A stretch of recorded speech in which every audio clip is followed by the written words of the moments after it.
मजा आ रहा है ना इस जंगल में आकर। वैसे काम्या, तुम तो यहाँ कई बार आई होगी ना। आफ्टर ऑल तुम्हारे पापा इस जंगल के ऑफिसर जो है, और मैंने सुना है तुम लोगों को तो यहाँ रहने के लिए गेस्ट हाउस भी मिलते हैं। यार मेरे डैड यहाँ के फॉरेस्ट ऑफिसर जरूर है, पर मैं हार्डली यहाँ 1 या 2 बार आई हूँ।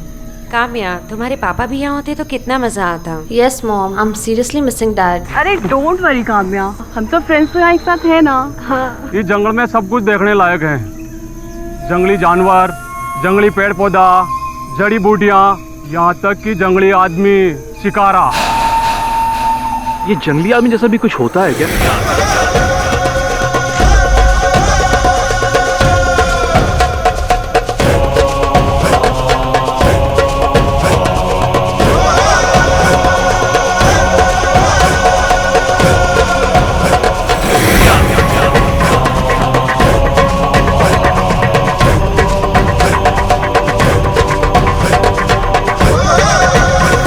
हमारा विश्वास करो, जंगली आदमी होता है।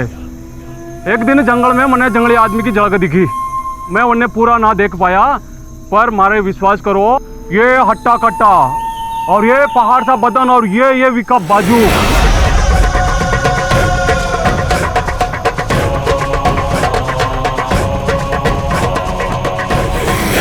साहब, गलती से कहीं आप उनके सामने ना आ जाइयो।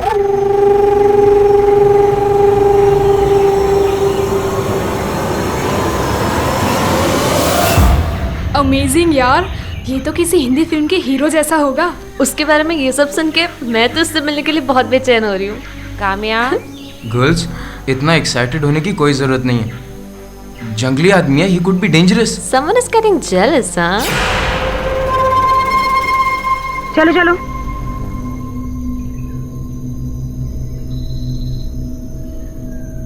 हे, I love you. I love you too.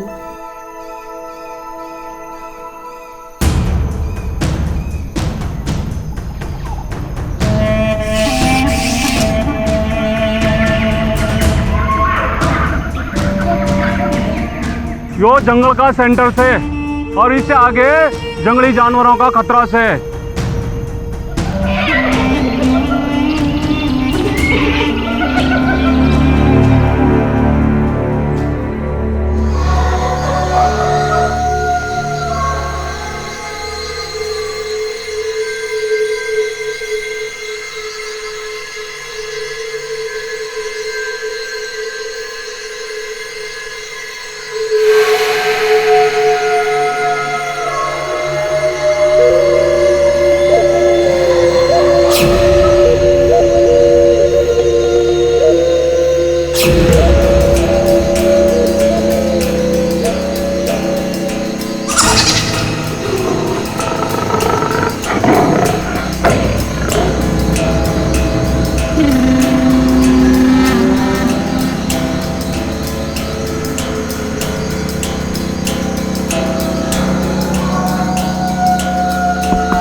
Kamya, बाहर आओ ना, नाइट वॉक के लिए चलते हैं। अरे इस वक्त? हाँ, बहुत मजा आएगा। अरे कम ऑन, चलो ना। मॉम जाग जाएंगी, जा तू। अरे किसी को कुछ पता नहीं चलेगा, तुम आओ ना, कम ऑन प्लीज। ओके।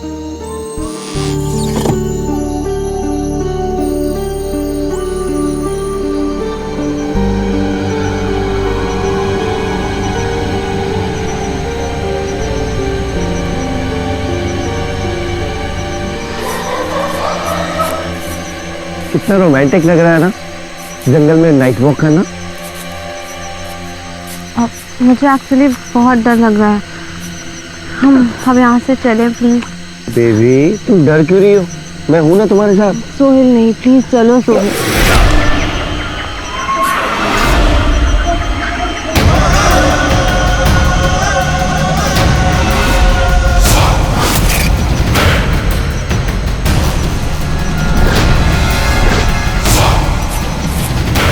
क्या देख रहे हैं ऐसे?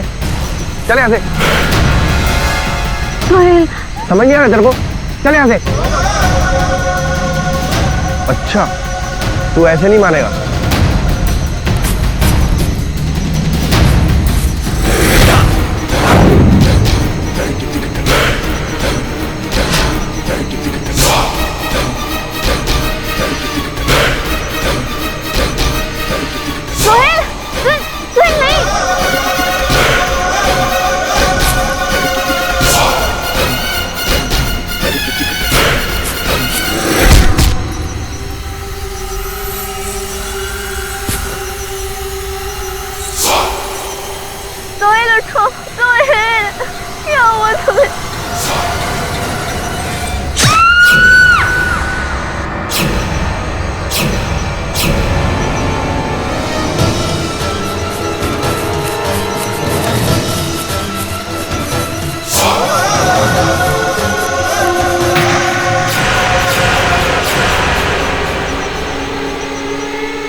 काव्या क्या हो गया तुझे?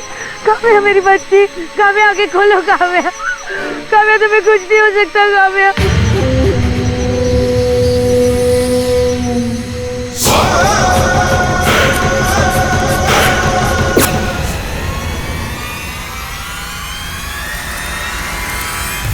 जंगल में घूमने आए हुए ग्रुप की एक लड़की काम्या को मार डाला।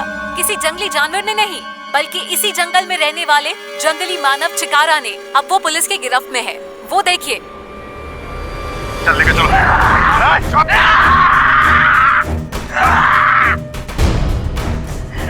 चल चल पीछे हटो, पीछे पीछे पीछे पीछे चलो।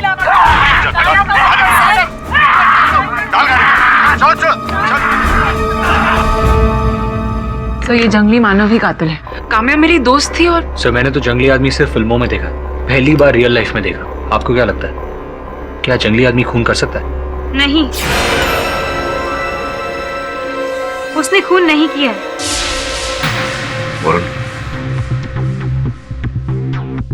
बेटी, मेरा नाम डॉक्टर तमन्ना जोशी है।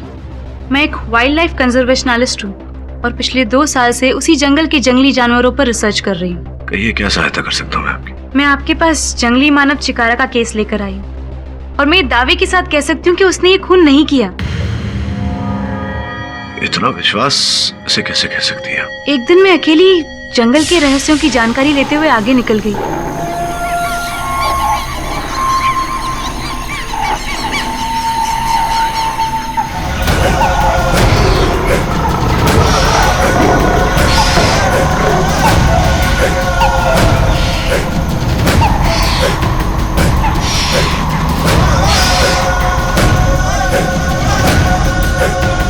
वो बिल्कुल मेरे सामने आकर खड़ा हो गया था।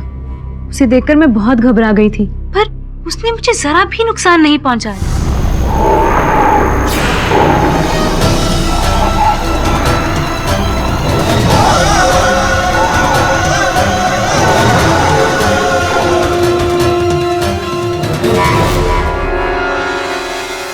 आई इंसिस्ट, आपको एक बार उससे जरूर मिलना चाहिए। ठीक है तमन्ना जी, अब आग्रह कर रही हैं तो मैं भेंट कर लेता हूँ उससे एक बार। Thank you. आप अपना टाइम वेस्ट कर रहे हैं, वो जानवर है, इंसान नहीं है। संभल के रहिए। चीख सुने आपने? उसी की। सोचिए जिसकी चीख इतनी हैवानियत भरी है, वो इंसान कैसे होगा? अगर आपको फिर भी उससे मिलना है, जाइए।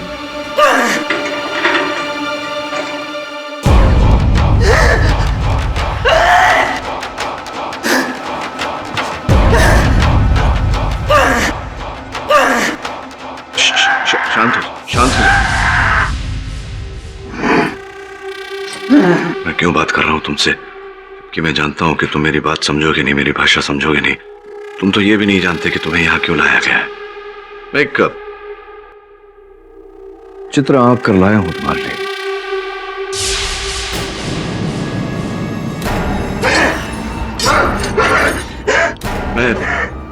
मैं जानता हूं तुम निर्दोष हो।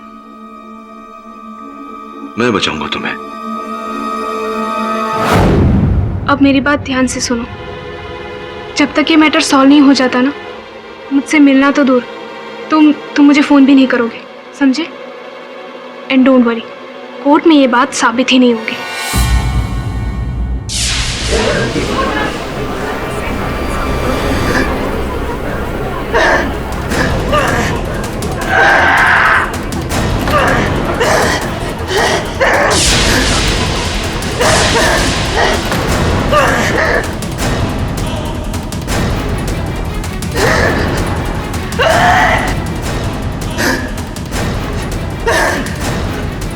इंस्पेक्टर सुनो,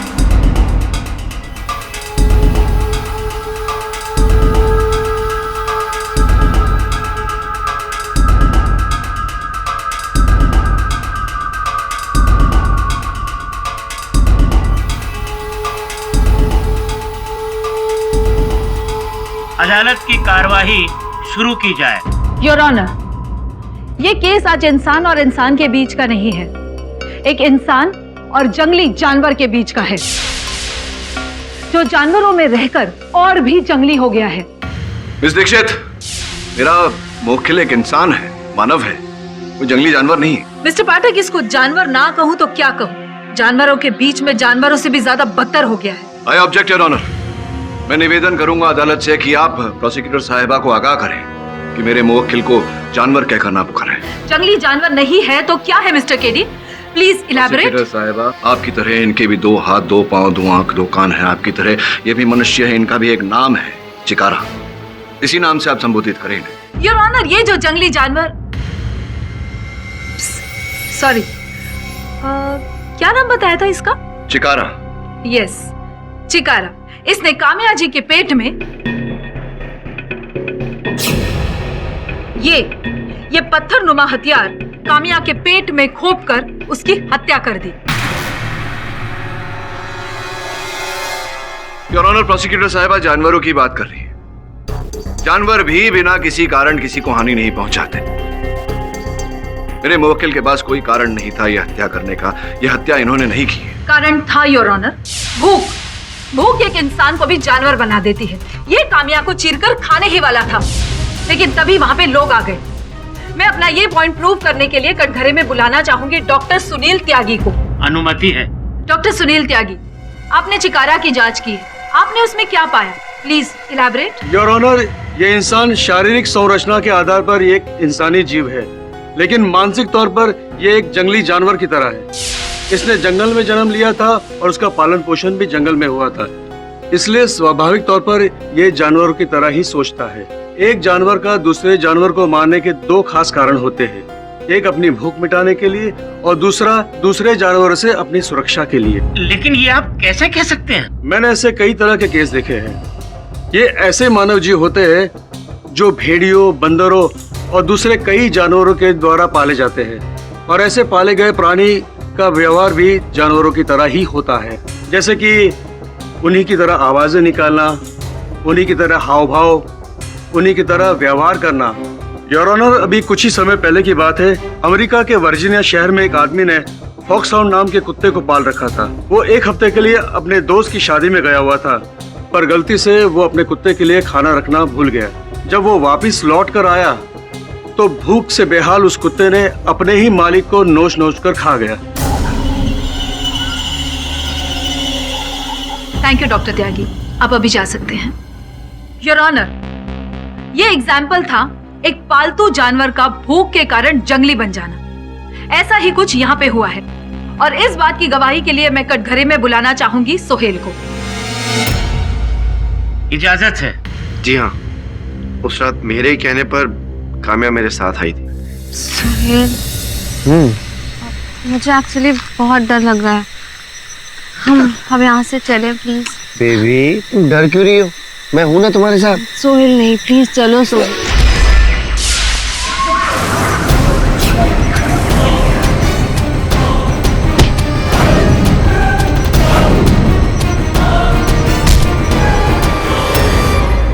सोहेल के बेहोश होने के बाद चिकारा ने काम्या के पेट में चाकू खोप दिया और उसके पेट को चीरकर चिकारा खाने ही वाला था। उतने में वहां पे लोग आ गए काम्या की चीख सुनकर। मैं अपनी इस बात की पुष्टि के लिए अपने अगले गवाह, उसी जंगल के जंगल कर्मी रूप सिंह को कटघरे में बुलाने की इजाजत चाहती हूँ। इजाजत है। रूप सिंह, घटना की रात आपने क्या देखा? Please elaborate. उस रात मैं क्वार्टर ऑफिस के बाहर सोया हुआ था जी। मैं अपनी बंदूक और रस्सी लेके आवाज की दिशा में दौड़ दिया। थोड़ा आगे जाकर देखा तो वो छोरा बेहोश पड़ा हुआ था, और यो अपने दोनों हाथों से इस छोरी का पेट चीर रहा था।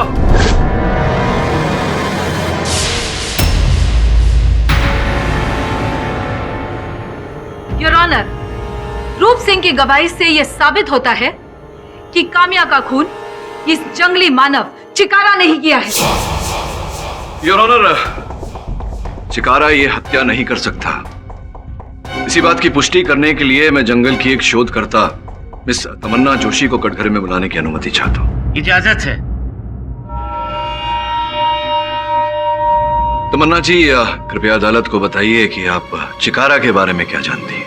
योर ऑनर, मैं इस जंगल में 2 साल से ज्यादा समय बिता चुकी हूँ। इस जंगल के हर एक जानवर से वाकिफ हूँ मैं, खास तौर पे चिकारा। चिकारा वही करता है जो इसे सिखाया जाता है। इसके खाने में मीट नहीं फल और कच्ची सब्जियां हैं।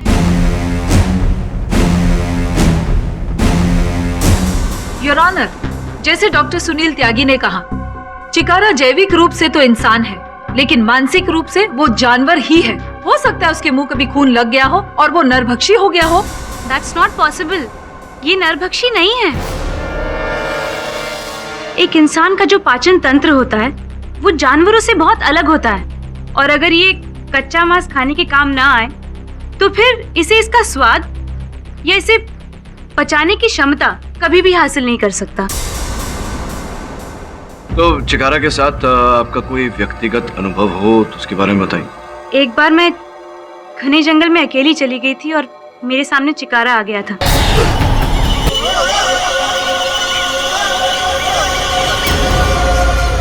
और उसके कुछ दिनों के बाद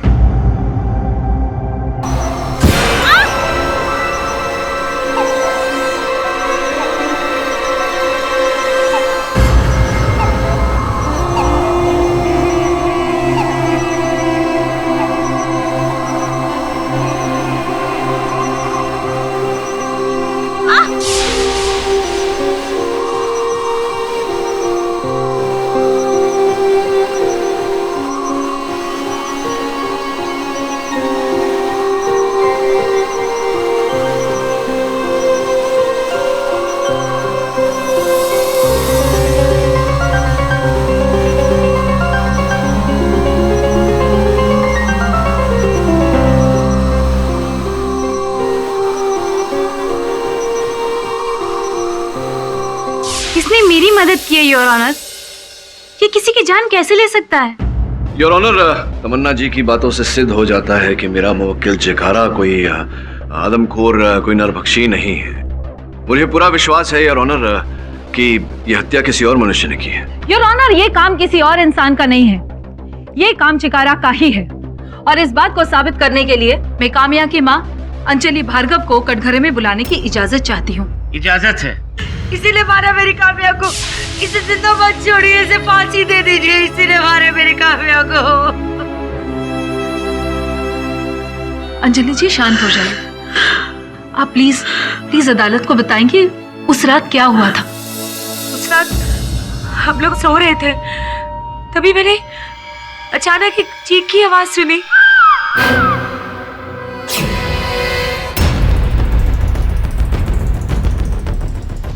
काम्या, काम्या क्या हो गया तुझे? काम्या मेरी बच्ची, काम्या आगे खोलो, काम्या छोड़ना मत इसे, इसी ने मारा मेरी काम्या को। अंजलि जी, आप अपनी जगह पे बैठ जाइए। योर ऑनर, मैं अपनी अगली गवाह निशा को कटघरे में बुलाने की अनुमति चाहती हूँ। इजाजत है। निशा, तो तुमने उस रात क्या देखा? उस रात किसी के चीखने की आवाज सुनाई दी।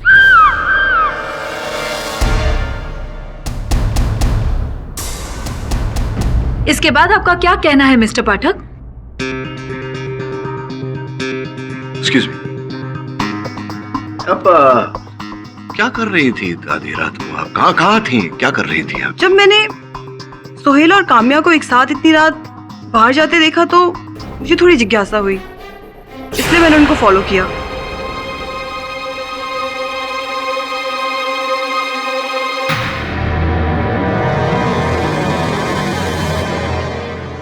तो आपने उनका पीछा किया, तब तो आपने हत्या होते हुए देखा होगा। आपने वहां घटनास्थल पर जाने का प्रयास नहीं किया, उसे बचाने का प्रयास नहीं, कुछ नहीं किया ऐसा आपने? क्यों? मैं एक्चुअली रात के अंधेरे से डर कर वहां से वापस आ गई।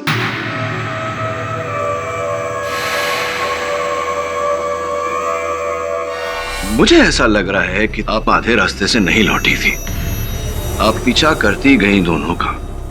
और चूंकि तुम सोहेल से प्यार करती थी और सोहेल काम्या से प्यार करता था, तो सोहेल को पाने के लिए आपने सोचा क्यों ना काम्या की हत्या कर दे और अपने प्यार को पा ले।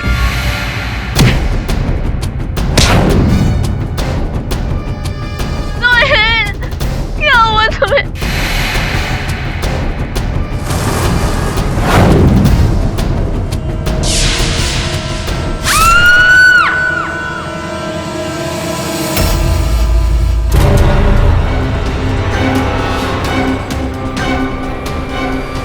साहब, मैंने किसी का खून नहीं किया, मैंने किसी को नहीं मारा साहब। मैं तो अपने रूम में वापस आ गई थी। हाँ, लेकिन जब मैं अपने रूम में गई तो नीलिमा अपने बिस्तर पर नहीं थी।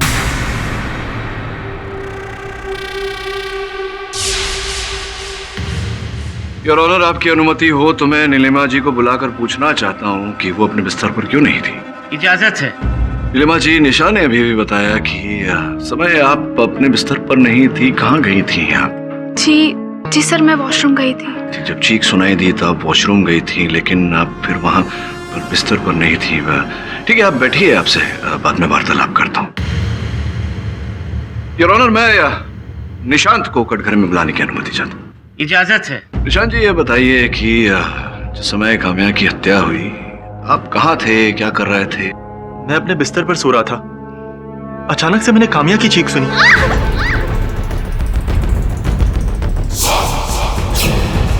इसी जंगली ने मेरी दोस्त का खून किया जज साहब। अभी कुछ कहने के लिए, सुनने के लिए बचा है मिस्टर पाठक? बहुत कुछ बाकी है कहने सुनने के लिए, आप बैठिए ना। हाँ, तो जहां तक मेरी जानकारी है, रोहन तुम्हारे साथ शयन कक्ष में था, तो वो तो इस बात का चश्मदीद गवाह होगा कि तुम सो रहे थे और चीख सुनाई दी, तब उठे। रोहन उस वक्त कमरे में नहीं था। रोहन कमरे में था ही नहीं? क्यों? आधी रात गए आप, अपने शयन कक्ष में नहीं थे, कहाँ चले गए थे? मुझे नींद नहीं आ रही थी तो मैं टहलने चला गया था। टहलने गए थे आप आधी रात को? जी सर। कहीं ऐसा तो नहीं रोहन की टहलते टहलते ही तुमने काम्या की हत्या कर दी हो?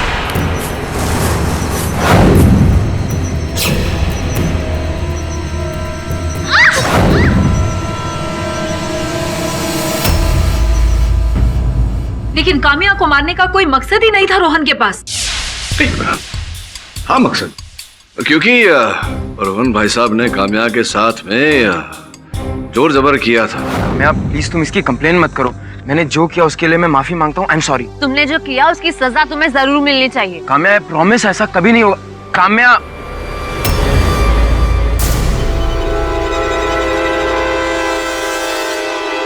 और काम्या ने इस बात की रिपोर्ट इनके प्रिंसिपल से की थी, जिसके कारण इन्हें कुछ महीनों के लिए कॉलेज से बाहर किया गया था। योर ऑनर, केवल इतना ही नहीं, लड़कियों को छेड़ने के लिए भाई साहब ने 2 दिन सलाखों के पीछे भी बिताए हैं। हो सकता है काम्या ने जो इनके विरुद्ध किया उसी का प्रतिशोध लेने के लिए इन्होंने काम्या की हत्या की। मैं सही कह रहा हूं जो कह रहा हूं? ये सच है कि मैं 2 दिन के लिए हवालात में था और मैंने काम्या के साथ जबरदस्ती करने की कोशिश की थी, लेकिन मैंने उसे मारा नहीं है सर। एक्चुअली मैं ये कहना नहीं चाहता था। मैं और नीलिमा एक दूसरे से प्यार करते हैं और उस रात हम दोनों साथ थे बाहर। मैं उससे बदला लेना चाहता था, लेकिन तभी मुझे पता चला कि काम्या की दोस्ती सोहेल से हो गई है और वो दोनों एक दूसरे से प्यार करते हैं। दोस्ती के लिए मैं सब कुछ भूल गया और काम्या ने भी मुझे माफ कर दिया सर। इसी आदमी ने उसे मारा, इसी जंगली आदमी ने उसे मारा है। आप मेरी बात का यकीन क्यों नहीं कर रहे? यही है हत्यारा। इसी ने मारा मेरी काम्या को। I'll kill you. I'll kill you. तूने काम्या को मारा है। तूने मारा मेरी काम्या को। Order, order.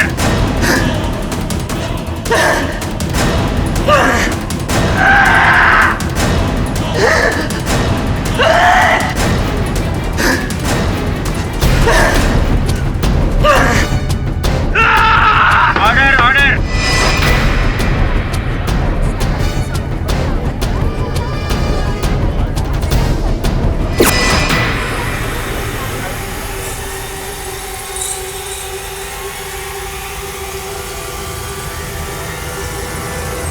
The court is adjourned for the day. देखा सर, मैं कह रही थी ना कि यही कातिल है। आज कैसे हंगामा किया उसने कोर्ट में। हाँ, लेकिन अदालत में सोहेल ने जो बर्ताव किया उसके साथ, ऐसे में तो किसी को भी क्रोध आना स्वाभाविक है। तो एक काम कर वरुण,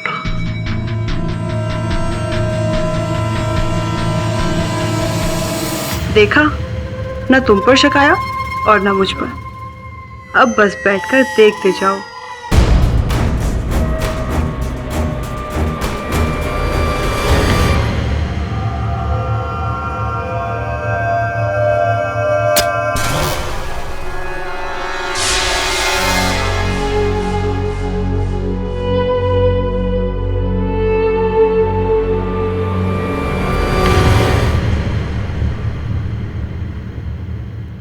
अदालत की कार्यवाही शुरू की जाए। योर ऑनर, जैसे आपने पिछली अदालत में देखा कैसे ये जंगली मानव एक इंसान से जानवर बन गया था। मिस्टर पाठक, क्या आप अब भी इसे निर्दोष समझते हैं? जी, क्योंकि योर ऑनर, क्रोध एक ऐसी प्रवृत्ति है जो एक भले मानुष को भी जानवर बनने पर उतारू कर देती है। अब सोहेल ने जो बर्ताव किया इनके साथ, स्वाभाविक है योर ऑनर कि इन्हें क्रोध आया और फिर इन्होंने जो किया वो किया। इस बात की पुष्टि करने के लिए मैं सोहेल को कटघरे में बुलाने की अनुमति चाहूंगा। इजाजत है। पिछली सुनवाई में आपको बड़ा क्रोध आया था चिकारा जी पर, क्यों ऐसा? क्योंकि मैं और काम्या एक दूसरे से बहुत प्यार करते थे और इसने मेरी काम्या को मुझसे छीन लिया। मुझे जानकारी मिली है तुम्हारे मित्रगण से कि कुछ समय पहले काम्या से तुम्हारी लड़ाई हो गई थी, झगड़ा हो गया था और इतना खराब झगड़ा हुआ था कि तुम्हें छोड़ने वाली थी, ब्रेकअप होने वाला था तुम लोग। मिस्टर पाठक, आप इस केस को कौन सी दिशा में लेकर जा रहे हैं? बिल्कुल सही दिशा में, देखते जाइए आगे। योर ऑनर, खून चिकारा नहीं किया है। मिस्टर पाठक, पता नहीं क्यों गवाहों पर इल्जाम लगाकर केस को बढ़ाना चाहते हैं। चिकारा ने काम्या को मारा ही नहीं, उसे चीरकर खाने भी वाला था। योर ऑनर, सर्वप्रथम तो मैं इस बात को स्पष्ट कर दूं कि जिस समय चिकारा काम्या की पेट पर हाथ रखकर पाया गया था, वो उसके पेट को चीरने की नहीं बल्कि उसके पेट से बहते लहू को रोकने का प्रयास कर रहा है।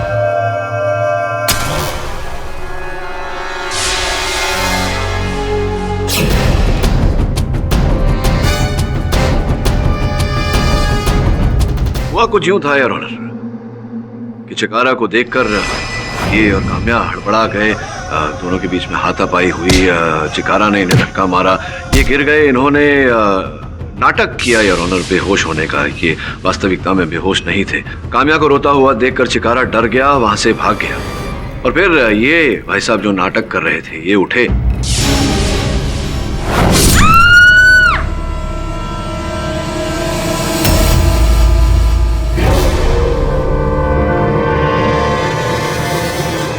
चाकू के ऊपर से अपने निशान पोंछ दिए। काम्या की चीख सुनकर चिकारा वहां लौटा और जब उसने काम्या के पेट में चाकू देखा योर ऑनर, तो उस चाकू को सर्वप्रथम निकाला और फिर उस लहू को रोकने का प्रयास किया। सर, आप समझ क्यों नहीं रहे हैं? मैंने काम्या को नहीं मारा, उसके लिए तो मैं अपने आप को भी मिटाने को तैयार था। सर, मैं काम्या को कैसे मार सकता हूँ? उसे बचाने के लिए तो मैं इस चिकारा से भी भिड़ गया था। अच्छा, उसे बचाने के लिए तुम चिकारा से भिड़ गए थे। मुझे क्यों लग रहा है कि तुम काम्या को मारने के लिए तुमने ये सब किया। अगर तुम उसे बचाना चाहते थे तो चिकारा को देखकर तुम, संभव है कि वहां उपस्थित जो सुरक्षा कर्मी है जंगल में, वो तुम्हारी सहायता करते, लेकिन तुमने ऐसा नहीं किया। तुम परिस्थिति का लाभ उठाना चाह रहे थे। ऐसा कुछ नहीं है सर, मैं बुलाता भी तो किसे? ये रूप सिंह तो उस समय वहां पर था भी नहीं जब मैं और काम्या वहां से निकले।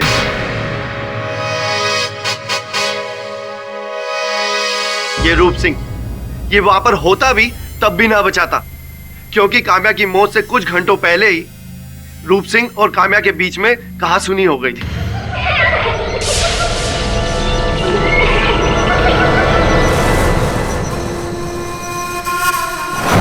ए छोरी, थारे को समझ में नहीं आवे कि थारे को दिखा ना देवे।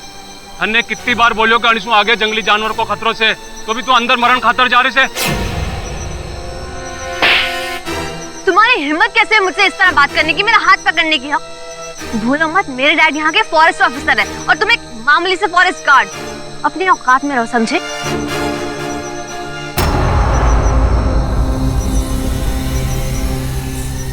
ठंड रख, जान दो उसे। जाने तो ना दूंगा इसे जिंदा। वो तुम्हारा मुंह से ऐसे गुस्से में निकल गया ऐसे, और गुस्से में तुमने उसकी हत्या भी कर दी। और ऐसे ही नहीं, तुमने प्रतीक्षा की जब अवसर मिलेगा तब करोगे, और उस रात को तुम्हें अवसर मिल गया।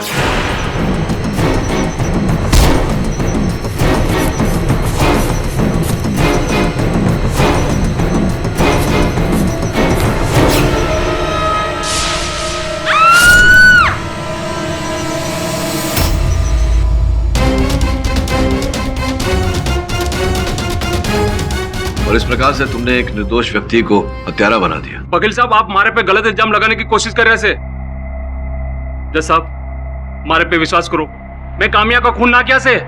काम्या का खून आज चिकारा ने किया है। योर ऑनर, मिस्टर पाठक रूप सिंह पर गलत इल्जाम लगा रहे हैं। उनके पास रूप सिंह के खिलाफ कोई सबूत नहीं है, जबकि चिकारा के खिलाफ बहुत सारे सबूत हैं। इसे खून करते हुए ना सिर्फ रूप सिंह ने देखा था, लेकिन ग्रुप के सारे लोगों ने देखा है। सारे सबूत और सारे गवाह चिकारा के खिलाफ है। फिर क्यों इस केस को बेवजह बढ़ाया जा रहा है? मैं केस को बेवजह नहीं बढ़ा रहा हूं। मैं केवल एक व्यक्ति जो बोल नहीं पाता, इतना भी नहीं बोल पाता कि वो निर्दोष है, उसे बचाने का प्रयास कर रहा हूं, जबकि हत्यारा तो रूप सिंह है। वकील साहब, मैंने कितनी बार बोल दिया कि मैंने खून ना किया से मतलब ना किया। तो क्या ये सत्य नहीं है कि तुम जंगल में अवैध रूप से तस्करी का काम करते हो? वो क्या बोल रहे थे? नहीं, ये मैं नहीं कह रहा, हमारा भागीदार ईश्वर चंद, उसने बताया हमें। पुलिस ने उसे पकड़ा है सप्लाई करते हुए, और उसने माना है इस बात को कि तुम्हारे साथ मिलकर तुम दोनों उस जंगल से जानवरों के खाल, पेड़ इत्यादि इन सब चीजों की तस्करी करते हो। यो बात सही से, पर मैंने कामिया का खून ना किया से। मारा विश्वास करो कि मैं एक डील करन खातर जा रहा से मारे को बंदरों के चीखने की आवाज सुनाई दी। क्या कहा तुमने? बंदरों के चीखने की आवाज सुनी? जी सर, आप एग्जैक्टली क्या एक्सप्लेन करना चाहते हैं रूप सिंह की मदद से? सुने ना, जंगल में सारे पशुओं में बंदर जाति ही एक जाति है जो मनुष्य के सबसे निकट है। ऐसा कहते हैं कि बंदरों की भाषा में 100 से अधिक शब्द का उपयोग होता है। सर, यू मीन आप उनसे कम्युनिकेट करेंगे? नहीं, सुने ना, मैं उनसे बात नहीं करने वाला। जानकारी के लिए बता दूं कि ये जो बंदर की जाति है जंगल में, ये अमेरिकी बंदर है, दियाना।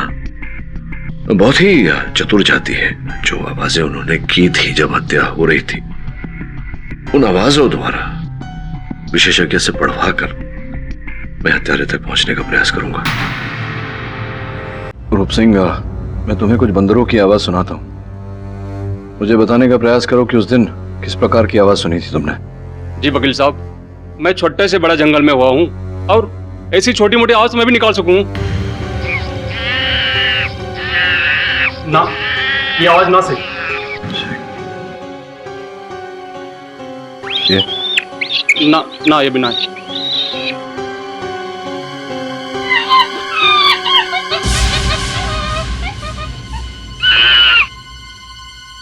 हाँ, कुछ ऐसी थी। नहीं, ऐसा कुछ या यही है? वकील साहब, यही आवाज से। पूरा विश्वास है तुम्हें? जी वकील साहब, मारे को पूरा विश्वास है, यही आवाज थी। राजेंद्र जी बताइए, बंदर के इस तरह चीखने का क्या मतलब होता है? मिस्टर पाठक, बंदर ऐसी आवाजें तभी निकालते हैं जब उन्हें किसी प्रकार के किसी इंसानी खतरे का एहसास हो, और खास करके तब जब उनके हाथ में हथियार हो। इतना तो हम भी जानते हैं राजेंद्र जी कि हत्या किसी मनुष्य ने ही की है। और ये इंसान जंगली मानव भी हो सकता है। जी नहीं मिस दीक्षित, मैं आपकी बात से सहमत नहीं हूँ। ये चिकारा तो वहीं जंगल में सब प्राणियों के साथ में रहता है। सारे प्राणी उसके दोस्त हैं, मित्र हैं। वो कभी चिकारा से कभी इस तरह का किसी खतरे का आभास नहीं करेंगे। मैं सही कह रहा हूँ राजेंद्र जी?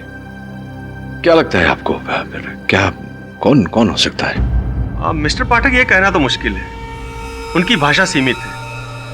लेकिन मैं जब 2 साल माथेरान में रिसर्च कर रहा था, तब मैंने देखा था कि जब बंदर घरों में घुसकर खाने का सामान वगैरह चुराते थे और औरतें उन्हें भगाने के लिए किसी प्रकार की वस्तु जैसे कि बेलन, डंडा इत्यादि का इस्तेमाल करती थी, तब बंदर ऐसी ही आवाजें निकालते थे। आपको कहने का तात्पर्य ये है कि संभवतः कोई महिला थी जिसने हत्या की है? शायद मिस्टर पाठक, क्योंकि मेरी ये थ्योरी थोड़ी साइंस और थोड़ी अनुभव पर आधारित है।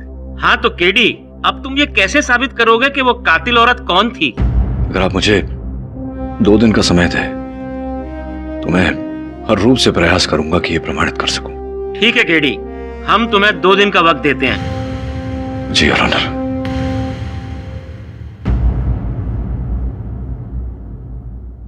आगे की कार्यवाही शुरू की जाए। योर ऑनर, जैसा कि आप जानते ही हैं, अब ये संदेह उत्पन्न हुआ है कि इस केस में हत्या एक महिला ने की है। योर ऑनर, इस केस से जुड़े और वहां घटनास्थल पर 3 ही महिलाएं उपस्थित थी, निशा, नीलिमा और अंजलि। कमाल है मिस्टर पाठक, एक बंदर के आवाज के आधार पर आप मुजरिम साबित करने की कोशिश कर रहे हैं। जी हाँ, संभावना कहा मैंने। क्या होता है कि संभावनाओं को टटोल कर ही व्यक्ति अपने उद्देश्य तक, अपनी मंजिल तक पहुंचता है। और जैसे कि मैंने कहा, संभावनाएं हैं तो ये सारी महिलाएं सस्पेक्ट्स हैं। अब इनके द्वारा योर ऑनर मुझे पूरा विश्वास है कि हम असल हत्यारे तक पहुंच ही जाएंगे। प्लीज इलैबोरेट, आपकी भाषा में विस्तार से समझाइए। अब आपकी आज्ञा को कैसे टाल सकता हूं योर ऑनर। इस समय हत्यारिन कौन है ये बताना कठिन है, किंतु मैं विस्तार में आपको बता सकता हूं कि घटनाक्रम क्या रही होगी। उस रात काम्या और सुहेल टहलने रात को बाहर निकले और वो महिला जो वहां उपस्थित थी, जिसकी व्यक्तिगत शत्रुता थी काम्या से, वो उनके पीछे पीछे बाहर निकली।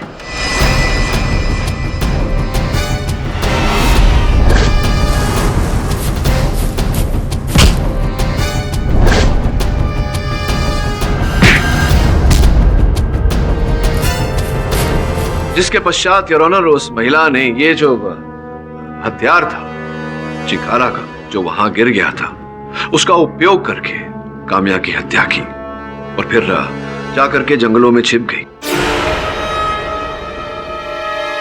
चीख सुनने के बाद जब लोग वहां पहुंचे तो फिर वो उन लोगों में शामिल हो गई। ओह, वहां कहीं सीसीटीवी कैमरा था क्या?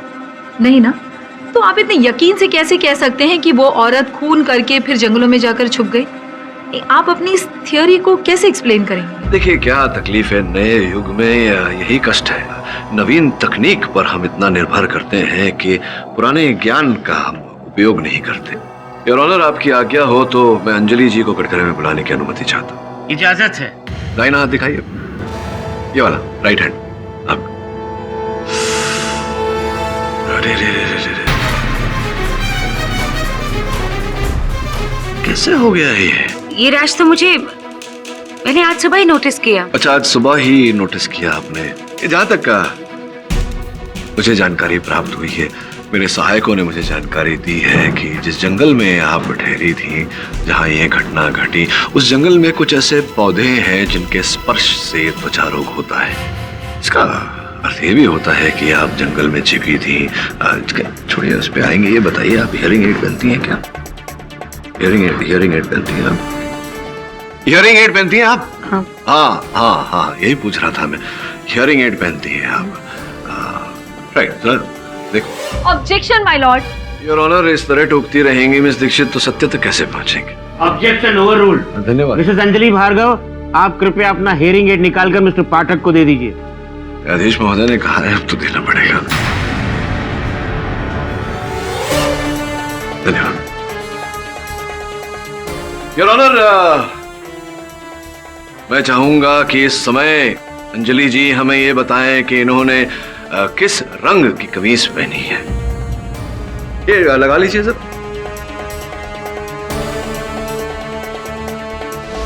लग गया। न्यायाधीश महोदय प्रतीक्षा कर रहे हैं कि आप मेरे प्रश्न का उत्तर देंगी। अभी अभी जो मैंने आपसे प्रश्न किया था, सुना नहीं आपने प्रश्न। क्षमा चाहता हूं, सुनाई नहीं दिया आपको, क्योंकि आपने हियरिंग एड तो पहना नहीं था, तो कैसे सुनाई देगा?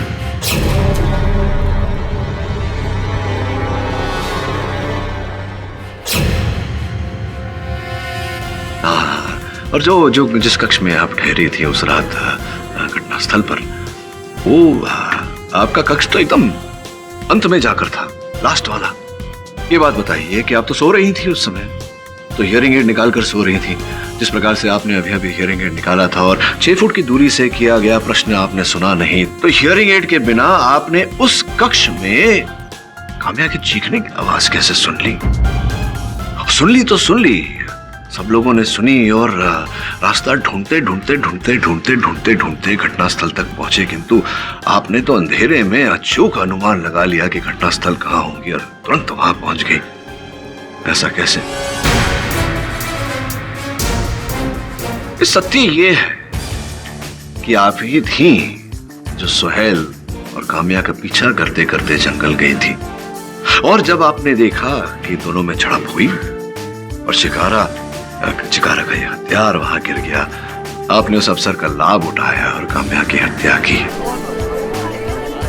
देखिए, अब तक तो आप झूठ ही बोलती आई हैं, हत्यारिन भी हैं आप। सच बोल दीजिए, उसके दरबार में जाएंगी तो थोड़ा बहुत रहम तो करेंगे। हाँ, मैंने ही मारा है काम्या को।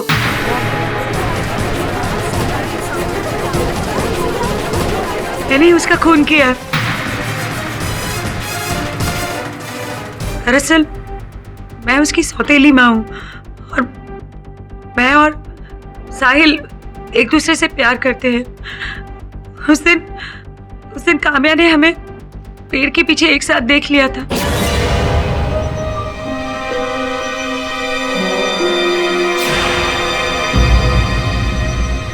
काम्या साहिल, काम्या ने हमें देख लिया है और उसके हाथ में कैमरा भी था।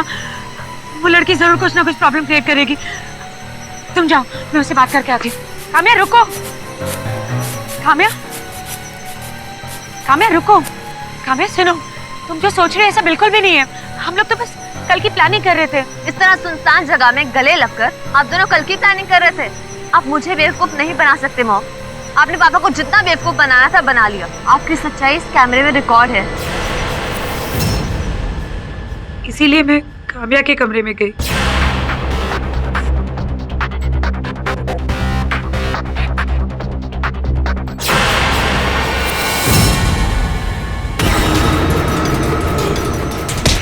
और फिर मैंने उनका पीछा किया।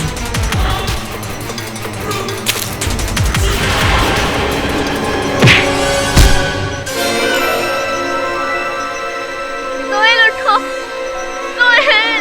सोहेल उठो ना, सोहेल प्लीज, सोहेल।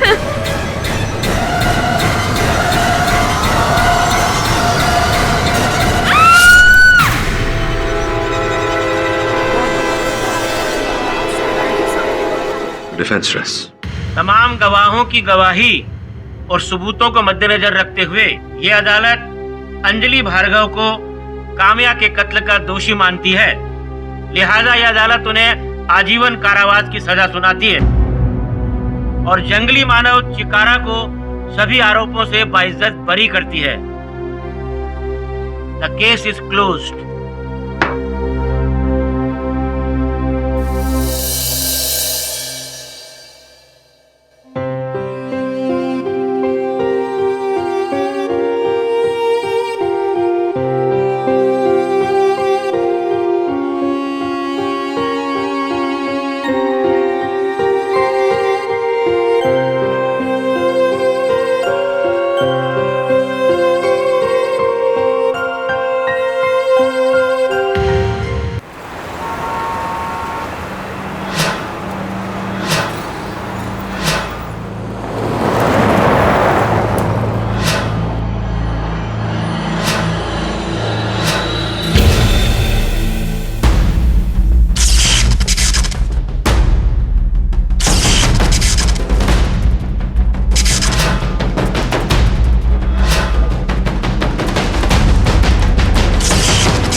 देखिए, मैं आपसे रिक्वेस्ट कर रही हूँ, आप अभी उनसे नहीं मिल सकते। मेरा केडी सर से मिलना बहुत जरूरी है।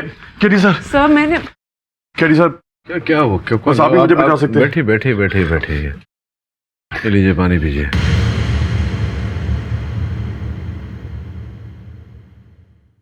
अब बताइए। मेरा नाम बद्री सिंह है और मैं एक साइंटिस्ट हूँ, IIT से गोल्ड मेडलिस्ट। सिर्फ आप ही हैं जो मुझे निर्दोष साबित कर सकते हैं। निर्दोष? क्यों, क्या किया है आपने? मर्डर होने वाला है।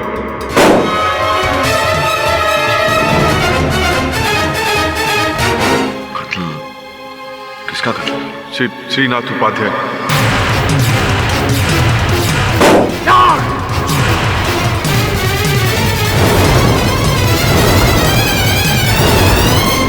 कहीं आप पद्मश्री उपाध्याय साहब की बात तो नहीं कर रहे?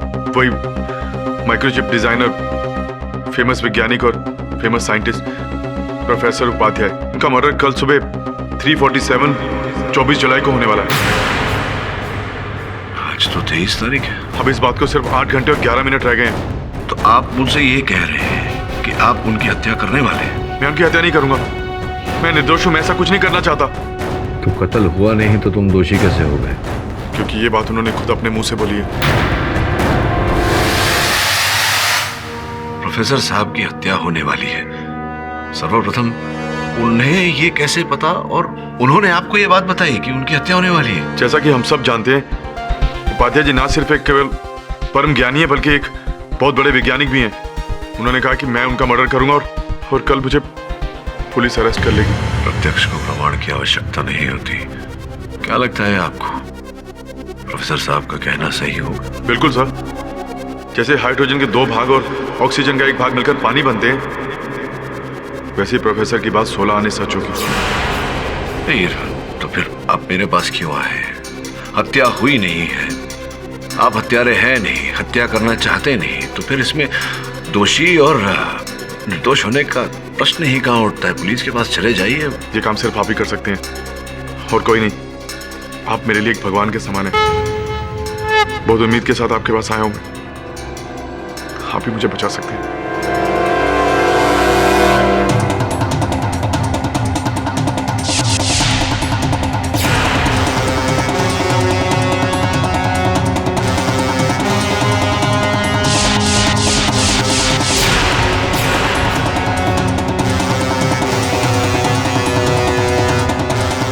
सुने ना, बदरी पर इस तरह से नजर रखना जिस तरह से चील अपने शिकार को पकड़ता है। जी सर। और सुनिश्चित करना कि ये कार्यालय छोड़कर कहीं ना जाए। श्रवण, तू चल मेरे साथ। किधर बॉस? जिसकी हत्या होने वाली है उससे पूछताछ करने चल।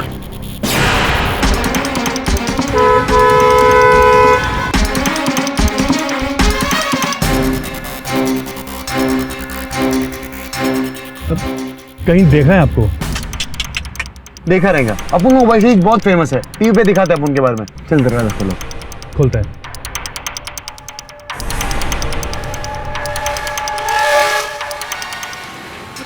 Hello mister Pathak, mister Upadhyay आपका वेट कर रहे हैं। दिस वे।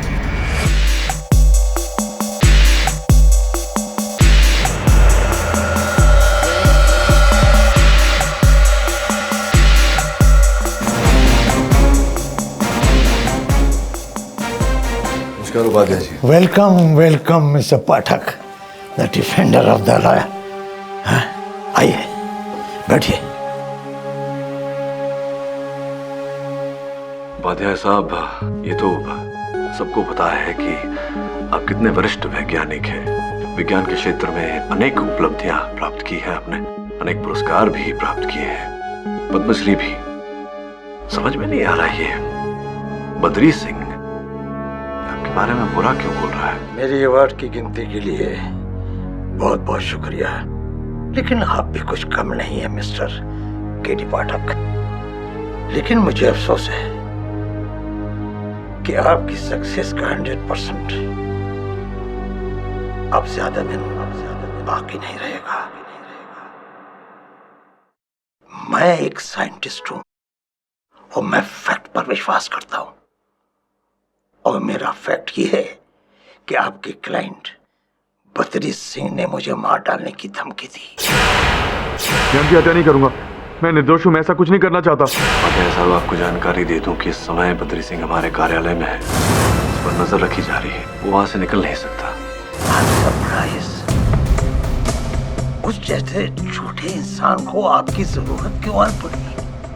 मैंने उसके लिए क्या क्या नहीं किया। उसे फर्स्ट ब्रेक दिया, उसने क्या किया, मेरे आइडियाज चुरा लिए, और जब मैंने उसे रंगे हाथों पकड़ा तो जानते हो उसने मेरे लिए क्या कहा? उसने कहा कि वो मुझे जान से मार देगा, और ये नहीं, उसने मेरी मौत का दिन और डेट भी मुकर्रर कर दिया। उपाध्याय साहब, आप तो जानते ही होंगे कि मैं सदैव सत्य और न्याय के पथ पर चलता हूँ। मैं आपको आश्वासन देता हूँ कि बद्री सिंह के मन में आपको मारने की कोई मंशा नहीं है। मिस्टर पाठक, ये चिकनी चिपड़ी बातें आप अपने कोर्ट के लिए संभाल कर रखिए। उपाध्याय साहब, अब्बा आप ही बताइए कि बद्री सिंह को क्या प्राप्त होगा, क्या लाभ होगा आपकी हत्या करके? मैं भी कितना बेवकूफ इंसान हूं। मैं जानता हूं कि बहसबाजी आपके खून में शामिल है।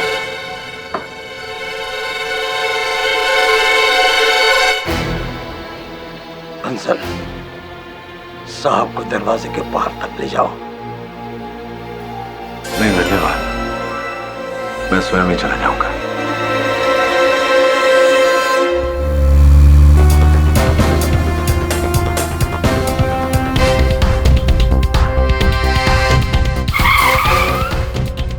श्रवण जी बॉस, एक काम कर, तू वापस फैक्ट्री जा। जी बॉस। गार्ड से बचकर वहां कहीं चिप कर देगा और मुझे फोन करते रहना।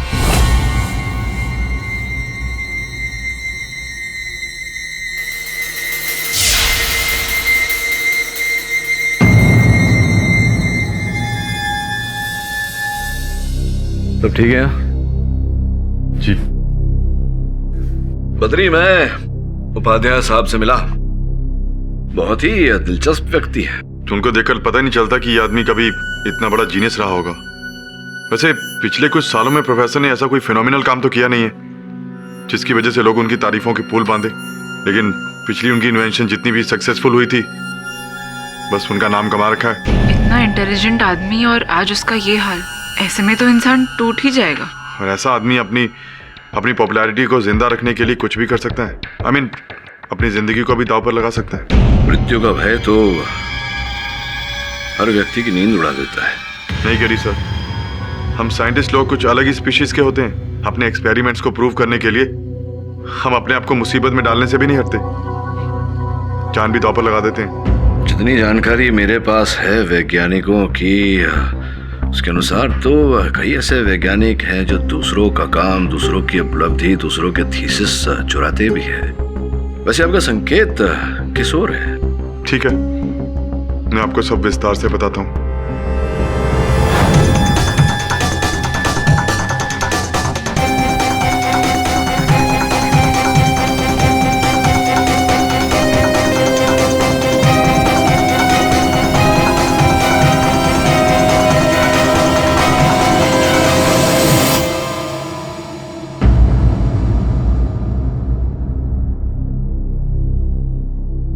मैं रेस्टरूम इस्तेमाल करके आता हूँ। दरवाजा के आगे राइट में।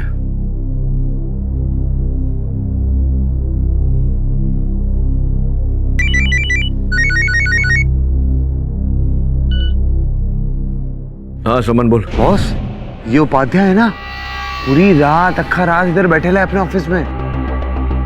समय की सुई धीरे धीरे अपने उद्देश्य तक बढ़ रही है, बस आंखें गहरी रख। जी बॉस।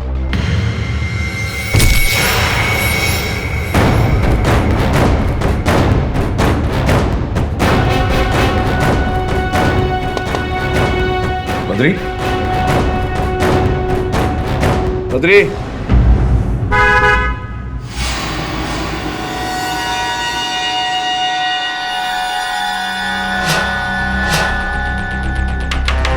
बद्री। हाँ समन बोल। बॉस, अभी एक गाड़ी आई, बोले तो एक तीसरा आदमी भी है।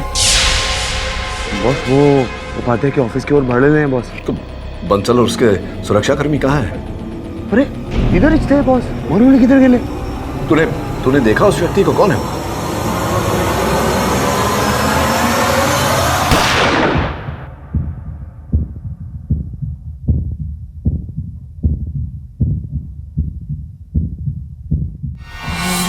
बॉस, उपाध्याय का मर्डर गोली चली बॉस।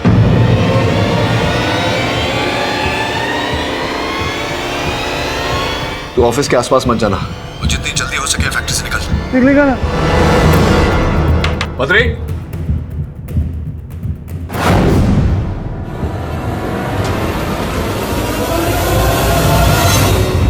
योर ऑनर, मैं आज कुछ बोलना नहीं चाहता हूँ। मैं मेरे सीनियर श्री केडी पाठक जी से सवाल पूछना चाहता हूँ, उन्हें कटघरे में बुलाना चाहता हूँ। इजाजत है?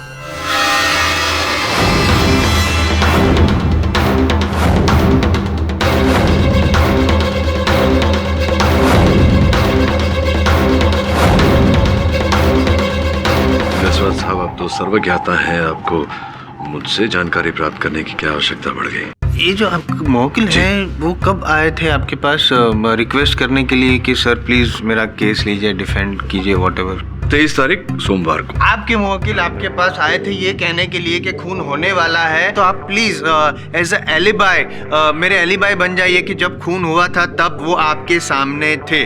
जी, आपकी बात सत्य है। बद्री सिंह जानते थे कि हत्या का आरोप इनके सर पर लगने वाला है और ये चाहते थे कि जब आरोप इनके सर पर लगे तो इस बात की पुष्टि रहे कि उस समय, हत्या के समय, ये घटनास्थल पर नहीं मेरे कार्यालय में उपस्थित थे। तो थे, उपस्थित थे? जी, मेरे समक्ष ये थे।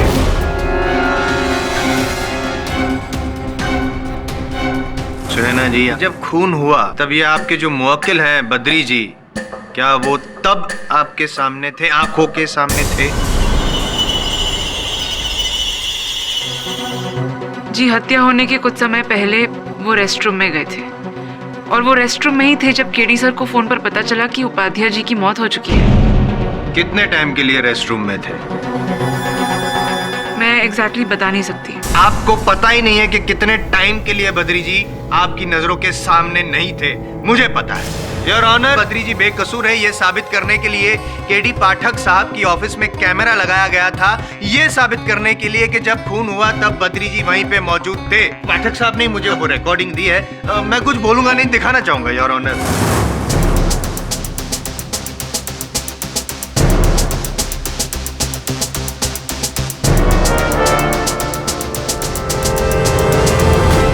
ये बद्री जी रेस्टरूम में जा रहे हैं, बाथरूम में जा रहे हैं।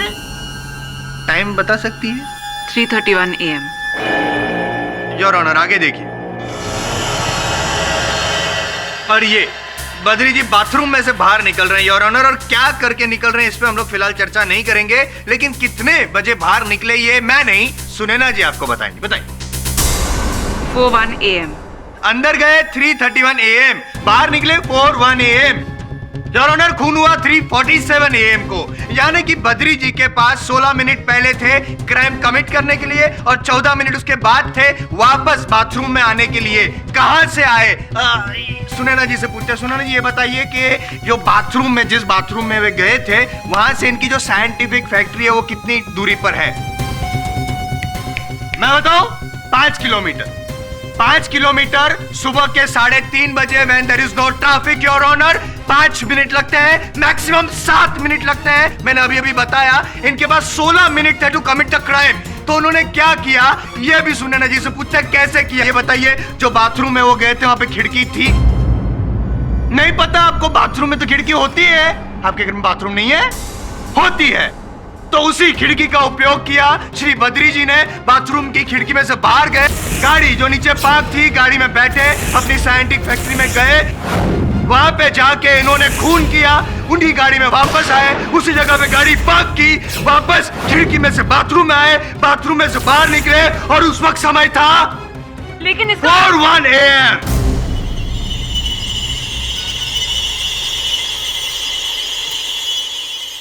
ऑब्जेक्ट योर ऑनर, जायसवाल साहब अपनी कल्पना के आधार पर घटना का विवरण दे रहे हैं। Objection sustain. इतना तो मैं कहूंगा कि मेरा ये जो भी वर्णन काल्पनिक हो सकता है, लेकिन यहाँ पे जो दिखा है फिलहाल रिकॉर्डिंग में वो कोई मेरी कल्पना नहीं है, वो फैक्ट है। 30 मिनट के लिए बद्री जी मौजूद नहीं थे। वो कहाँ थे ना इनको पता है, ना इनको पता है, ना इनकी आंखों के सामने थे, ना इनकी आंखों के सामने थे। तो इसका मतलब ये हुआ कि यहाँ पे अभी अभी खड़े खड़े कुछ समय पहले पाठक साहब आप ही ने मुझे कहा था कि आपकी आंखों के सामने ही था। Sir, this is contempt of court. मैं रिक्वेस्ट करूंगा अदालत से कि पाठक साहब को भी गिरफ्तार किया जाए।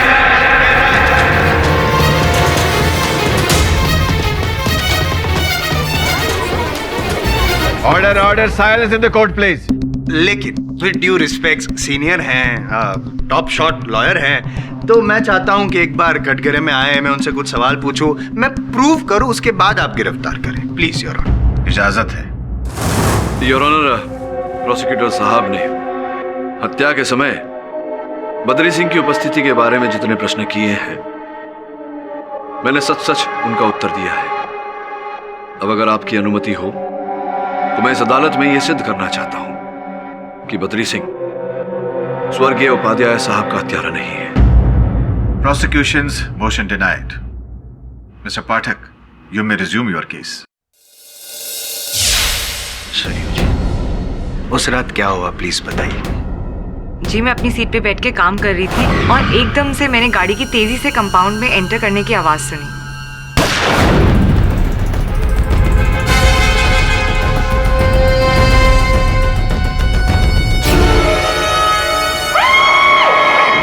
ये टोपी, ये जैकेट, क्या यही देखा था आपने? जी हाँ। पाठक सर, आप कोई सवाल पूछना चाहेंगे? पूछ ही लेता हूँ, धन्यवाद।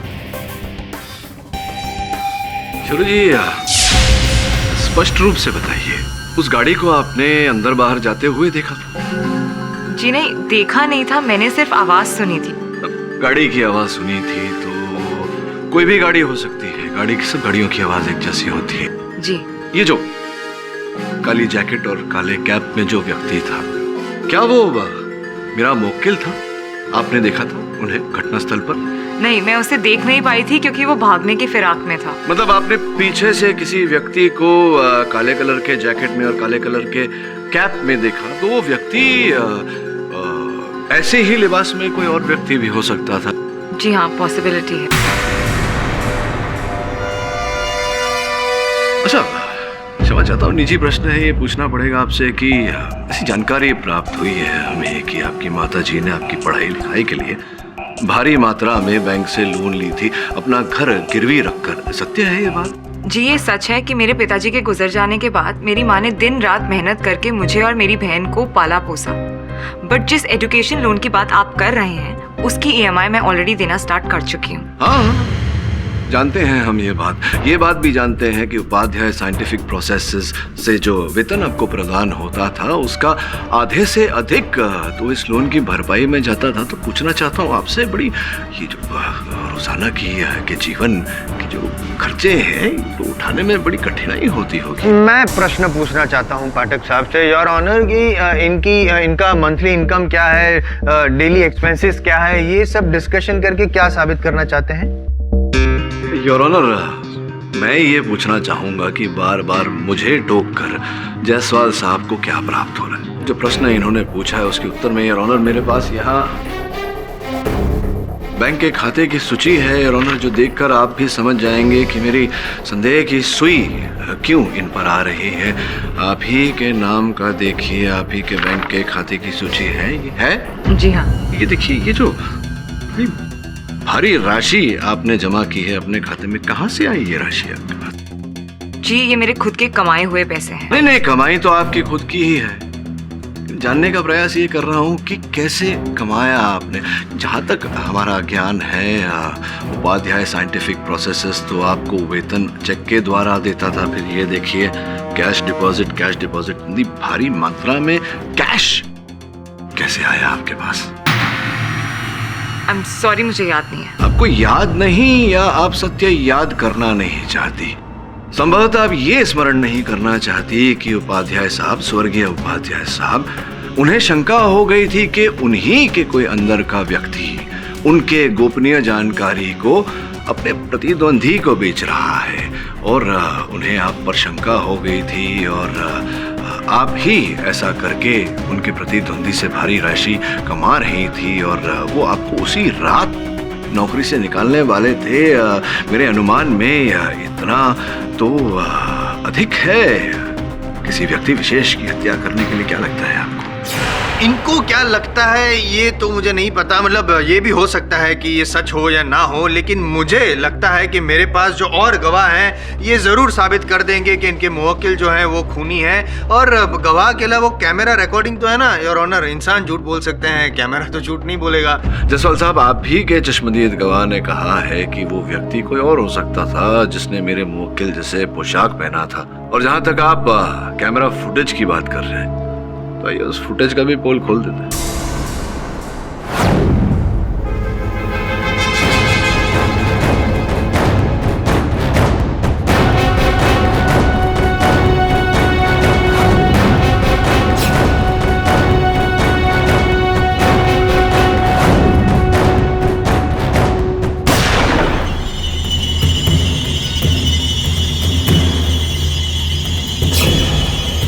ऑनर, ये जो फुटेज हमने अभी अभी देखा है, इसमें कोई व्यक्ति है जो काले पोशाक में है, वैसा मिलता जुलता पोशाक जैसे कि मेरे मुवक्किल ने पहना था।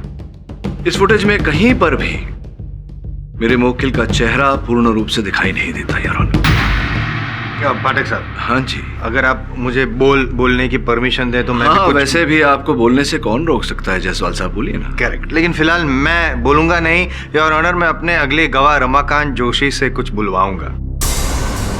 देखिए और बताइए कि क्या यही गाड़ी थी जो आपने फैक्ट्री में एंटर होते हुए और बाहर निकलते हुए देखी थी करीबन 3:47 AM के आसपास?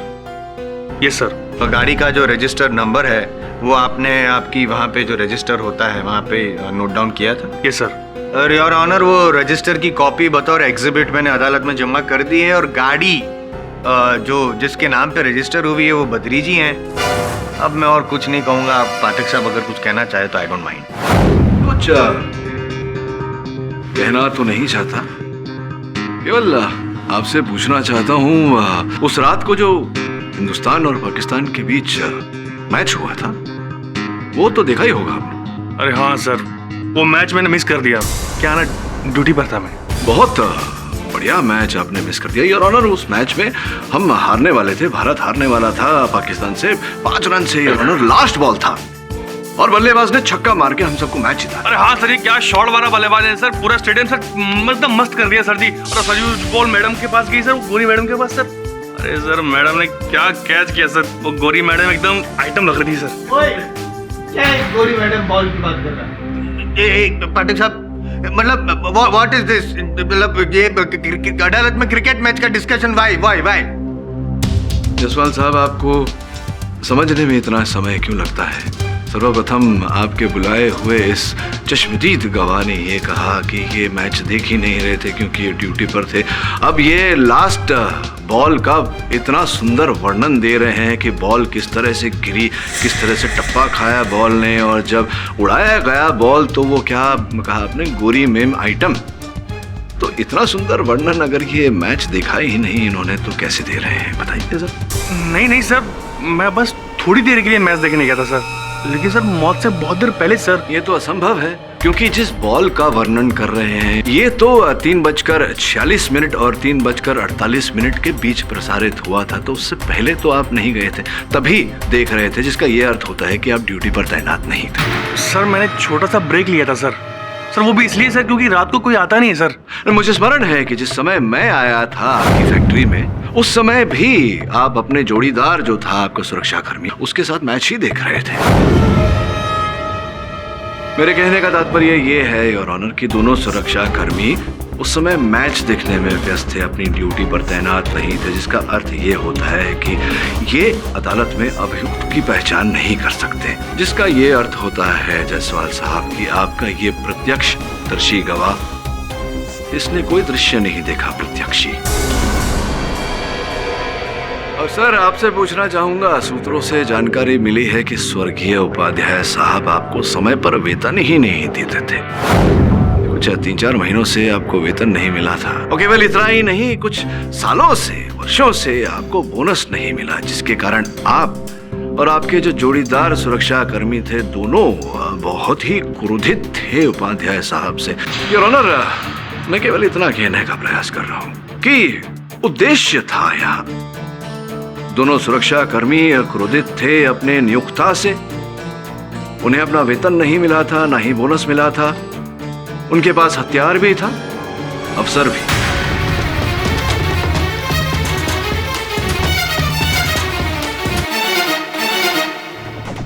एक मिनट, सॉरी। और पाठक साहब, इस रिवॉल्वर का क्या?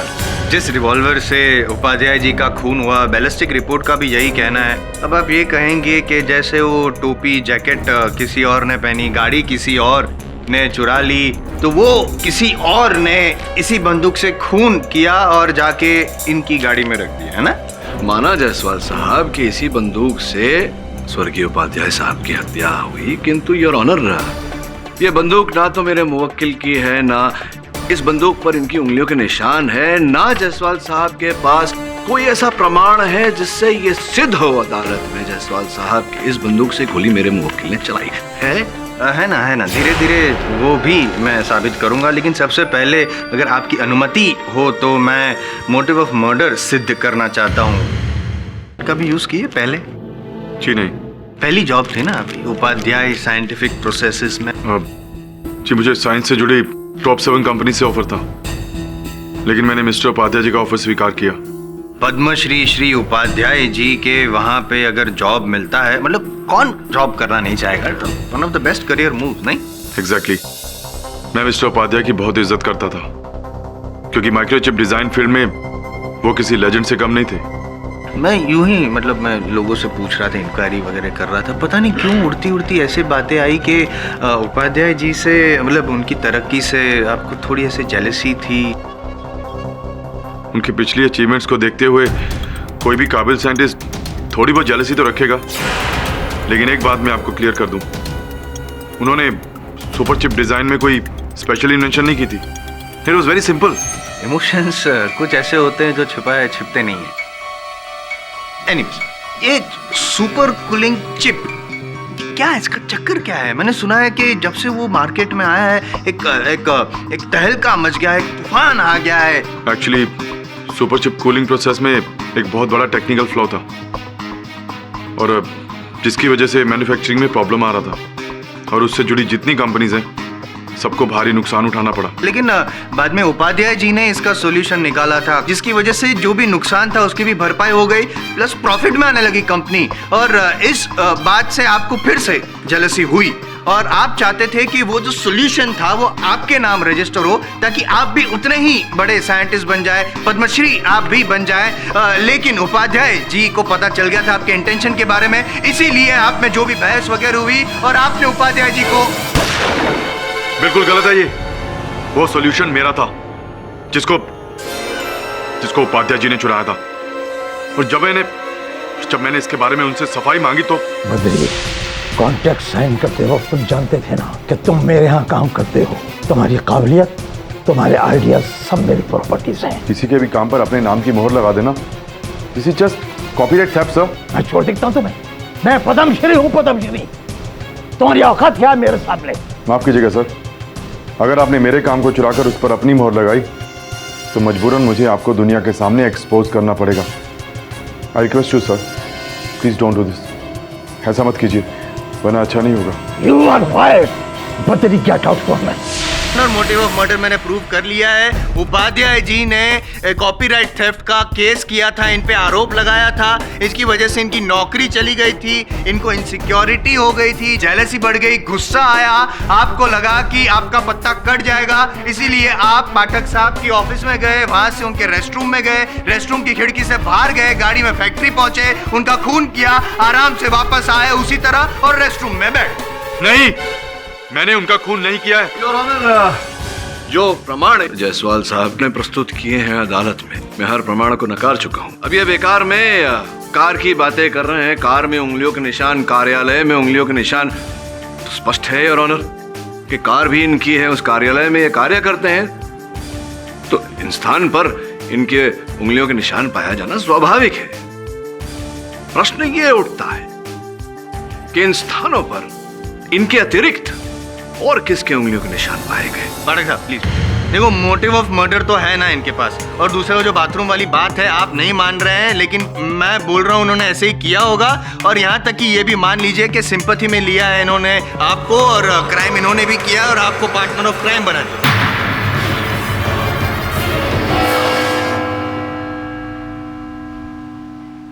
ये रही वो बैंक स्टेटमेंट्स जो आपने मांगी थी।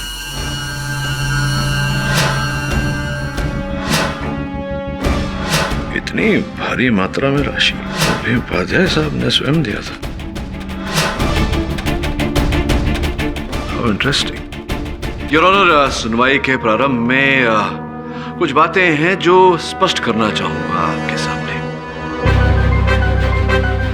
आपने कहा था कि ये जो आविष्कार है सुपर चिप को ठंडा रखने के लिए, ये आविष्कार आप ही ने किया था। ये जो आविष्कार था, ये सॉल्यूशन, इसका मूल्यांकन किया जाए बाजार में तो क्या राशि उतरेगी? कम से कम करोड़ों में तो होगी। वैसे भी सॉल्यूशन के बगैर सुपर चिप की मैन्युफैक्चरिंग फिजिबल ही नहीं थी। प्रोडक्ट्स महंगे होते और ओवर हीटिंग का खतरा भी बना रहता। इनफैक्ट ये कहूँ तो ये इस फील्ड में बहुत बड़ा आविष्कार था जिसको बहुत सारे अवार्ड्स भी मिलते। योर ऑनर, ऐसी ही उपलब्धियों के लिए स्वर्गीय उपाध्याय साहब जीते थे और कहीं न कहीं मुझे संदेह है कि इसी उपलब्धि के कारण उन्होंने मृत्यु को भी गले लगाया। इसमें कोई शक नहीं कि उनकी अचीवमेंट्स और उनकी डिस्कवरी, इन्वेंशन बहुत सारी थी, लेकिन पिछले कुछ सालों में क्या? पिछले कुछ सालों में अफवाहें उड़ रही थी कि वो यंग और ब्राइट साइंटिस्ट को हैक करके उनके इन्वेंशन पर अपनी मोहर लगा देते थे।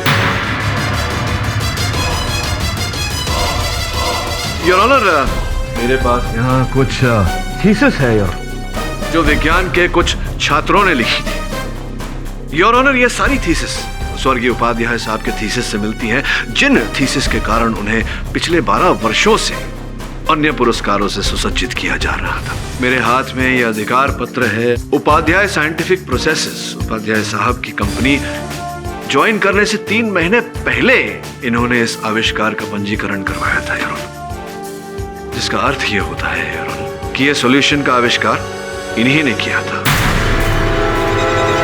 योर ऑनर, मुझे पूरा विश्वास है कि उपाध्याय साहब की मृत्यु की ये जो गुत्थी है, ये उन्हीं के मन का आविष्कार थी। अपने मान, समाज में अपनी प्रतिष्ठा को बचाने के लिए उन्होंने कदम उठाया। हम सब जानते हैं योर ऑनर कि वो सनकी थे और एक सनकी व्यक्ति का ऐसा कदम उठाना, इसमें कोई आश्चर्य की बात नहीं। सर, आपके मुवक्किल से कुछ पूछना चाहता हूँ, क्या नहीं? Of course. Thank you sir. 30 minute bathroom में आप क्या कर रहे थे? जी, मैं वो बेहोश हो गया था। मतलब आप बाथरूम में गिर गए? जी। बेहोश हो गए, उसकी वजह से चोट लगी, तो अब तक बताया क्यों नहीं? योर ऑनर, ये बात बताने में मेरे मुवक्किल को लज्जा का आभास हो रहा था। हत्या के बारे में सोच-सोचकर इनमें मानसिक दबाव बढ़ रहा था यार, और शांत होने के लिए ये रेस्ट रूम गए और एक ऐसे रसायन का सेवन किया जिससे इनका मानसिक दबाव कम हो और उत्पन्न हुआ भय दूर हो। तो आपका ये मानना है कि मैं आपकी बात मान लूंगा और जज साहब भी आपकी बात मान लेंगे? जायसवाल साहब, अंत में अदालत सत्य को मानता ही है। योर ऑनर, इस स्तर पर मैं स्वर्गीय उपाध्याय साहब की पत्नी को कटघरे में बुलाना चाहूंगा। इस मेडिकल रिपोर्ट के अनुसार योर ऑनर, स्वर्गीय उपाध्याय साहब पार्किंसंस डिजीज से पीड़ित थे। सही कह रहा हूं मैं? जी। इस रोग के चलते योर ऑनर, बुद्धिमान से बुद्धिमान व्यक्ति अपना सुध बुध खो बैठता है। क्या अब आपके पतिदेव भी ऐसा कोई संकेत दे रहे थे, दर्शा रहे थे कुछ? जी हाँ, घर पर मेरे लिए बहुत दिक्कत हो जाती थी। उनकी बीमारी काफी एडवांस स्टेज पर थी। कहते थे बेचारगी की जिंदगी से तो मौत ही अच्छी है। बेचारगी भरी जिंदगी से मौत ही अच्छी है। यहाँ हम ऐसे महत्वाकांक्षी व्यक्ति की बात कर रहे हैं योर ऑनर, जो बहुत ही खतरनाक बीमारी से जूझ रहे थे। ऊपर से बद्री सिंह द्वारा लगाया गया उन पर चोरी का आरोप। न जाने उस समय उन पर क्या बीत रही होगी, क्या आत्महत्या या ऐसे कोई विचार आ रहे थे उनके मन में। अर्थात उनकी ये जो वर्षों की उपलब्धि थी, इस पर अति गर्व था उन्हें, है ना? दीवार पर लगी तस्वीरें, शेल्फ में रखे अवार्ड्स और ट्रॉफीज उन्हें अपने बच्चों से भी ज्यादा प्यारे थे। इस बात का कष्ट तो हुआ होगा आपको, किंतु अब तो उनके चले जाने के बाद तो आप बेहतर महसूस कर रही होंगी, है ना? पति जैसा भी हो, कौन सी औरत होगी जो खुद को विधवा कहलाना पसंद करेगी? I don't know, बाप। संभवतः कोई ऐसी औरत जिसका अपने पति के अतिरिक्त किसी और पुरुष से संबंध हो। कोई ऐसी औरत जो अपने पति की कंपनी को बेचकर करोड़ों रुपए की आसामी बनना चाहती हो स्वयं।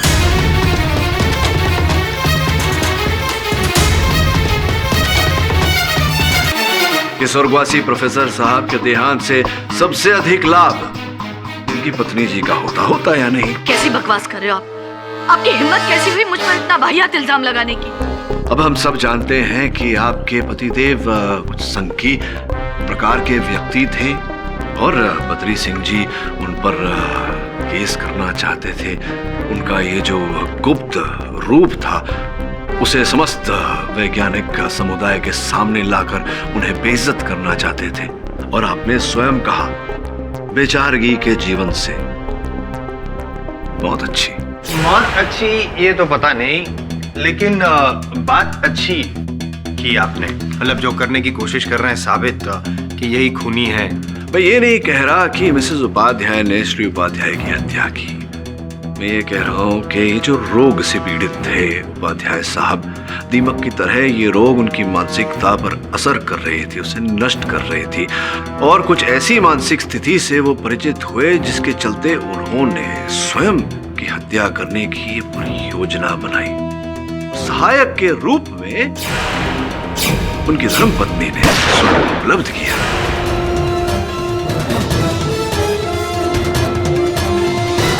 क्यों हर एंगल से फिर भी ऐसा लग रहा है कि बद्री जी ने ही खून किया? जैसा कि मिसेस उपाध्याय ने कहा, बेचारगी के जीवन से मृत्यु अच्छी।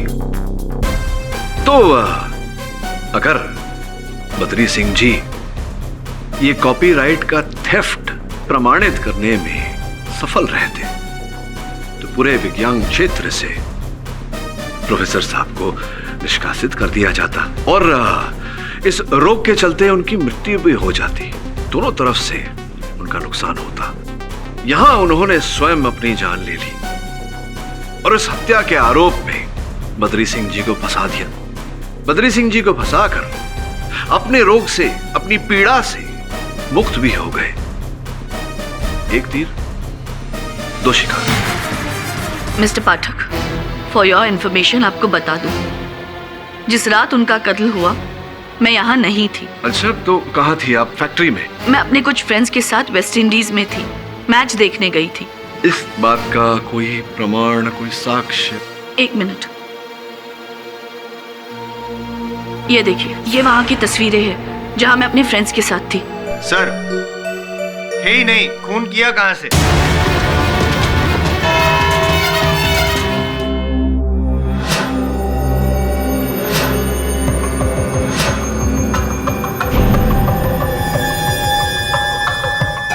छोकरी, क्या तो भी वही देख रही है जो मैं देख रहा हूँ? केडी साहब, आपको वो रात याद है ना जब आपने मुझे सभी आने जाने वालों का रिकॉर्ड रखने को कहा था? हाँ याद है सर, उस रात मेरा भतीजा सूरज मेरे साथ था। क्या? जल्दी बोलो, मुझे लेट हो सर, उसी दिन उसने जिंदगी में पहली बार एक नया मोबाइल लिया था। सर, उसी मोबाइल फोन से इसने एक वीडियो निकाला है, बस वही आपको दिखाना है। दिखा?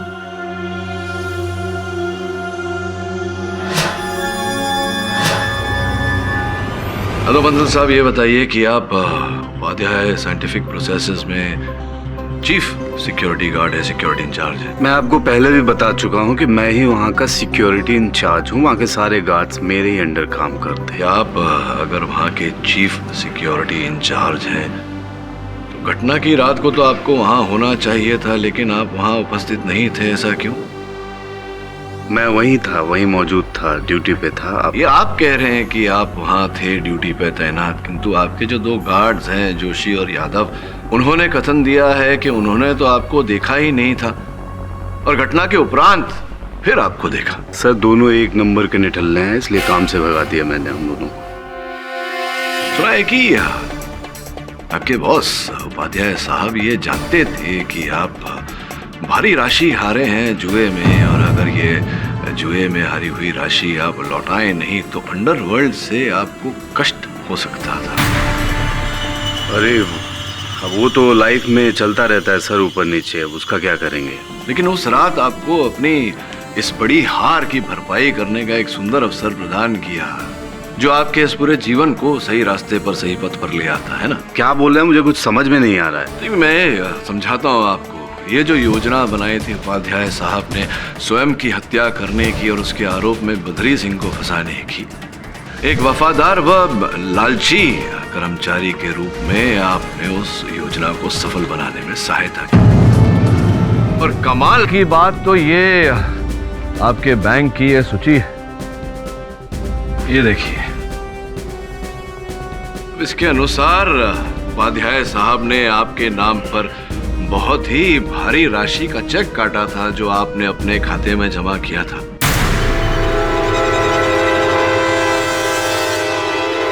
और फिर देखिए ये चेक जो आपने जमा किया था, ये उसका स्टॉप पेमेंट ऑर्डर है, बैंक से हमें प्राप्त हुआ है।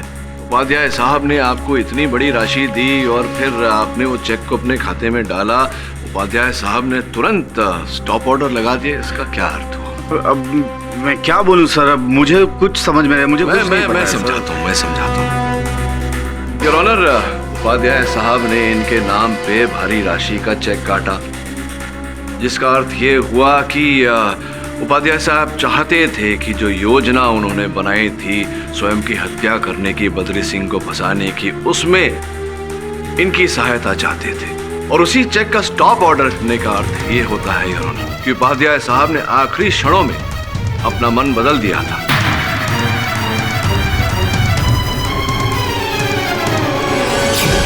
अब योर ऑनर, बंसल साहब के विरुद्ध अंतिम प्रमाण के रूप में मैं एक वीडियो अदालत में प्रस्तुत करना चाहूंगा जो एक व्यक्ति ने योर ऑनर अपने मोबाइल फोन से खींचा था।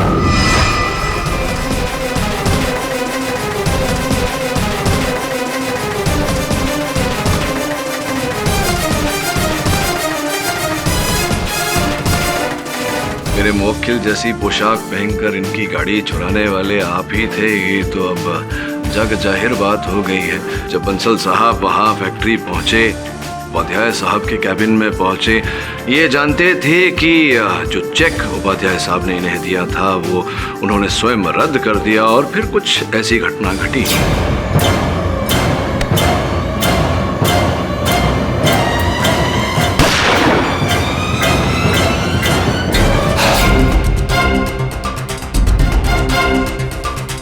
हुआ कुछ ऐसा था यार, इन्होंने घटना की रात पर दोनों ने ढल्ले गार्ड्स को ड्यूटी पर लगाए क्योंकि ये जानते थे कि वो ड्यूटी पर ध्यान नहीं देंगे, मैच देखने में व्यस्त हो जाएंगे। ये अपनी बाइक पर निकले ये कहकर कि ये घर जा रहे हैं विश्राम करने, किंतु ये मेरे ऑफिस आए जहाँ से इन्होंने बद्री सिंह जी की गाड़ी चुराई। वापस फैक्ट्री गए यार, जहाँ पर इन्होंने उपाध्याय साहब की हत्या की, और फिर गाड़ी मेरे ऑफिस में छोड़कर वापस फैक्ट्री पहुंचे जैसे कि कुछ हुआ ही नहीं था। जिन कपड़ों का उपयोग इन्होंने हत्या के समय किया था यार ऑनर, वो इनके घर से बरामद हुआ है। ये फोरेंसिक रिपोर्ट जो कहता है कि बंदूक पर लहू के कुछ अंश पाए गए हैं यार ऑनर, जो बंसल साहब के ही हैं। स्पष्ट है यार ऑनर कि जिस समय उपाध्याय साहब ने इनके माथे पर वो पेपर वेट दे मारा, उस समय लहू के छींटे इनके गन पर गिरे। The defence arrest. तमाम गवाहों और सबूतों को मद्देनजर रखते हुए यह अदालत वीरेन बंसल को तुरंत हिरासत में लेने का हुक्म सुनाती है और बद्री सिंह को इस केस से बरी करती है। The case is closed. और भी दिलचस्प कहानी देखने के लिए हमारे चैनल को सब्सक्राइब करें और बेल आइकॉन दबाना न भूलें।